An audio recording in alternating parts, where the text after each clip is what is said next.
인사이트 오늘은 가상화폐 시장 동향과 흐름 짚어보겠습니다. 백훈종 스매시파이 대표 나와주셨습니다. 어서 오십시오. 네, 안녕하세요. 반갑습니다. 비트코인이 최근에 올라온다는 얘기는 들었었는데 지금 관세 협상 이후에 오히려 이제 협상 발표 이후에 비트코인 가격이 오히려 하락하는 모습도 나왔고 비트코인 최근에 흐름은 어떻게 보고 계십니까? 비트코인이 이제 10만 불을 뚫고 다시 전고점을 향해 가고 있기 때문에 네. 많은 분들이 기대를 많이 하고 계신 상황이죠. 네. 그래서 제가 2016년부터 비트코인에 본격적으로 투자했는데 네. 이제 좀 강세장 분위기가 연출되는 게 느껴집니다. 많은 분들이 관심 있어 하시고 물어보시고 비트코인 가격이 10만 9천 불이 전고점이거든요. 네. 이제 10만 4천 불 정도에서 거래되고 있는데요. 아무래도 10만 4천 불대에서 수익 실현을 하려는 매도세가 많이 있어가지고 순식간에 전고점을 뚫지는 못했습니다만 이제 앞으로 호재가 어떤 것들이 나오냐에 따라 또 경제 지표가 잘 나오냐 안 나오냐에 따라서 전고점이 아주 단기간 안에 돌파될 수도 있을 것 같다, 그런 희망적인 생각을 요즘 하고 있는 중입니다. 전고점이 단기간에 돌파될 수 있다. 장기적으로 강세장에 진입을 할 수 있느냐, 이 부분도 좀 궁금해지는데 앞으로 이제 꾸준히 올라간다고 보십니까? 네, 지금 트럼프 대통령의 관세발 불확실성 때문에 네. 여전히 안전자산에 대한 수요가 굉장히 크고 그러면서도 연준이 기준금리 인하만 해주면 다시 양적 완화, 그다음에 리스크 온 무드가 네. 펼쳐질 수 있다는 생각들을 다들 하시잖아요. 네. 그래서 이런 상황에서는 비상관 자산인 비트코인의 매력이 계속돼서 부각될 수가 있습니다.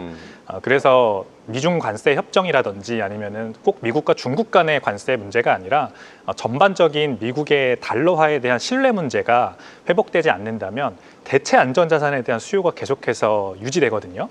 그래서 금 가격이 2024년 말부터 많이 올랐던 것이고 여전히 3,200불, 3,300불대에서 거래되는 겁니다. 근데 비트코인 가격은 금과 비슷한 양상을 보이면서 최근에 올라가는 모습을 보이기 때문에 만약에 이런 기조가 유지된다면 장기적으로 비트코인은 계속해서 점진적으로 우상향하는 장기적인 전망이 굉장히 좋은 그런 자산이다, 이렇게 해석할 수 있을 것 같습니다. 네, 최근에 비트코인이 주춤하는 사이에 금값이 최고치를 경신하는 또 랠리를 보여왔고 최근에는 또 금값은 조정세고 금값으로 몰리던 자금이 가상화폐 시장으로 또 움직일 거다, 이런 전망 분석들도 있는데 대표님도 이에 동의하시는 겁니까? 이 금값이 워낙에 많이 올랐기 때문에 네. 30% 넘게 올랐어요. 그래서 고평가 논란에 좀 휩싸여 있긴 합니다. 네. 특히 이제 중국과 아시아 시장에서 ETF발 금 매수세가 굉장히 센데 이게 미중 관세 협상이 어느 정도 진전되면서 불확실성이 거치면 다 빠져나갈 자금이다, 지금 이렇게 보는 것도 있습니다. 네. 그러므로 도토리 키재기이긴 하지만 금에서 자금이 빠져나오면 비트코인으로 흘러가지 않을까, 이런 생각을 하시는 분들이 많고 네. 그래서 비트코인이 상당히 저평가되어 있으므로 많이 오를 거다. 지금 현재 금이 한 22조 달러 정도 시가총액 형성돼 있고요. 비트코인이 2조 달러 정도로 형성돼 있습니다. 그러니까 비트코인이 여기서 금을 따라간다는 거는 11배 오른다는 얘기니까요. 비트코인의 이제 장기 전망이 굉장히 좋게 많이 해석이 되죠. 근데 그것보다는 비트코인은 여전히 이 나스닥 지수와 동행하는 위험자산으로서의 면모가 아직도 강해요. 그러므로 금 가격이 떨어진다는 거는 위험자산 선호 심리, 즉 리스크 온이 다시 돌아온다는 얘기거든요. 네. 그래서 만약에 여기에서 불확실성이 좀 많이 거치고 위험자산 선호 심리가 강화되면 금 가격이 빠지고 비트코인으로 그 자금이 모두 넘어오는 그런 행렬이 더 빠르게 진행되지 않을까, 그렇게 생각을 합니다. 네, 금에서 비트코인으로 자금이 이동할 수 있다라고 짚어주셨는데 비트코인 가격에는 말씀하신 대로 유동성 여건도 중요할 텐데요. 지금 미국 연준의 금리 인하 시점이 계속해서 늦어질 것이다, 이런 전망들이 많이 얘기가 되고 있는데요. 금리 인하 이런 지연이 가상화폐 시장에 미치는 영향은 어떻게 보고 계십니까? 우선 가상화폐에서도 비트코인은 이 연준의 정책 실패에 가장 크게 영향을 받는 자산입니다. 연준은 2022년에도 한 번 실기를 했죠. 그래서 기준금리 인상을 제때 못하는 바람에 네. 22년에 급속도로 했어야만 했습니다. 이번에도 저는 그럴 수 있을 거라고 보고요. 기준금리 인하를 너무 늦게 하면서 경기 침체를 불러오거나 아니면은 스태그플레이션까지도 불러올 수 있다, 그렇게 저는 최악의 상황을 좀 가정을 합니다. 그래서 이런 상황이 펼쳐지면은 물론 모든 가상화폐가 다 단기적으로는 굉장히 좋지 않은 영향이 펼쳐지겠지만 네. 비트코인만큼은 가장 빠르게 반등하는 자산이 되지 않을까 싶습니다. 왜냐하면 경기 침체, 스태그플레이션 국면에 1970년대를 우리가 한번 생각해 보면 되는데요. 네. 금 가격이 연평균 30%씩 오를 때 S&P 500 지수는 6%밖에 못 올랐어요. 그래서 이 자산의 경쟁이 심화됩니다. 그러면서 비상관 자산인 금 같은 곳에 자금이 몰리죠. 비트코인의 이제 내러티브가 이렇게 되면 금과 비슷한 자산으로 바뀔 겁니다. 그래서 가상화폐 전반적인 시장에는 단기적으로는 악재, 그러나 비트코인에는 장기적으로 호재, 이렇게 해석을 하는 게 좋을 것 같습니다. 네, 트럼프 대통령 같은 경우는 가상화폐의 친화적인 이런 공약들도 그동안에 많이 얘기를 했었고, 또 장차남이 채굴 업체를 또 세우기도 했고, 그만큼 뭐 가상화폐 시장에 대해서 좀 믿음이 굳건해 보이는데, 미국의 그 비트코인 전략자산 비축에 대해서는 지금 어떻게 진행되고 있는지 설명을 해주실까요? 네, 미국의 연방정부 단에서의 비트코인 전략적 비축은 현재 답보 상태인데요. 네. 주 단위에서는 지금 잘 진행되고 있습니다. 일단 뉴햄프셔주가 가장 먼저 비트코인 전략적 비축 법안을 통과시키면서 네. 본격적으로 매집에 나설 것으로 보이고요. 뒤를 이어서 아리조나주가 이 버젯 뉴트럴한 방식, 그러니까 납세자 부담이 없는 방식으로 비축을 하자, 이렇게 법안을 통과를 시켰습니다.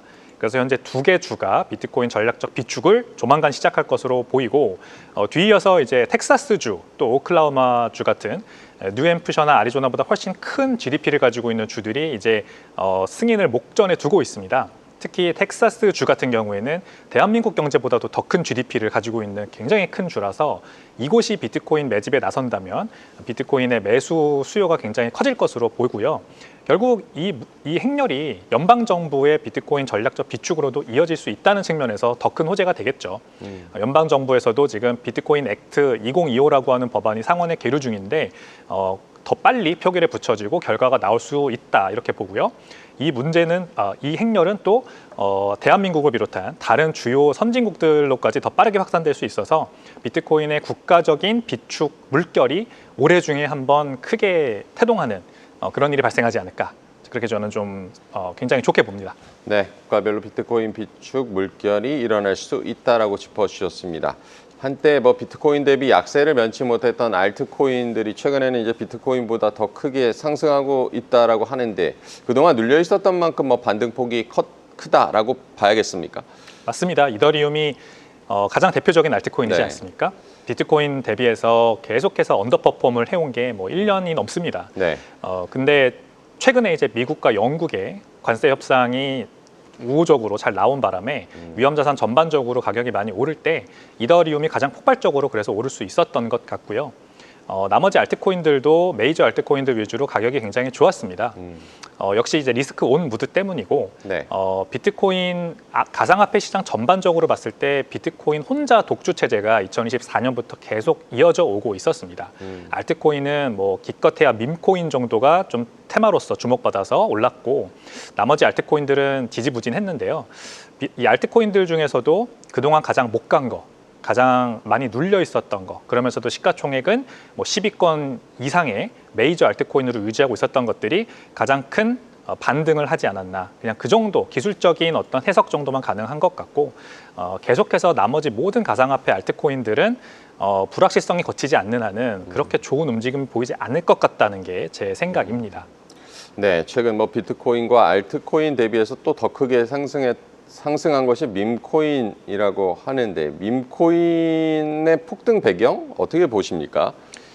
원래 2020년, 2021년 전 고점이 있었던 사이클에서는 이 NFT, 네. 또 메타버스, 무브투원, 이런 웹 3.0이라고 하는 테마에 이 어떤 굉장히 주 재료들이 많았습니다. 네. 그래서 알트코인들이 그거를 이제 주변으로 많이 오를 수가 있었는데, 지금 사이클은 사실 특별한 테마랄 게 없습니다. 그냥 비트코인 혼자 독주 체제를 펼치고 있는 거거든요. 그래서 밈코인이 유일하게 유행을 한 테마입니다. 솔라나 블록체인 기반의 봉크라든지 여러 밈코인들이 인기를 끌었고, 거기로 기존 알트코인들에 있었던 자금들이 모두 몰리면서 가격이 올라간 거고요. 네. 어떤 신규 자금이 들어온 건 아니거든요. 그래서 밈코인 어떤 호재는 단순히 이 가상화폐 시장 안에서 자금이 이쪽으로 몰린 정도의 그런 효과였고, 신규 자금이 들어오지 않았기 때문에 밈코인 현상 그렇게 크게 확대 해석할 필요는 없다, 그렇게 생각을 합니다. 네, 간단하게 가상화폐 투자 전략 앞으로 어떻게 세워보는 게 좋겠습니까? 지금까지처럼 비트코인의 위주 전략을 세우시는 게 가장 좋습니다. 그리고 비트코인조차도 변동성이 워낙 큰 자산이기 때문에요. 항상 꾸준하게 적립식으로 매수하고 감정을 배제하고 내가 아는 만큼 투자하는 게 가장 좋다라는 생각을 하고요. 만약에 스태그플레이션 같은 위기 상황까지 만약에 경제가 번진다면 네. 금 가격이 70년대에 굉장히 많이 오른 것처럼 비트코인도 아주 좋은 모습을 펼쳐질 수 있다는 점을 알고 우리가 투자하면 좋을 것 같습니다.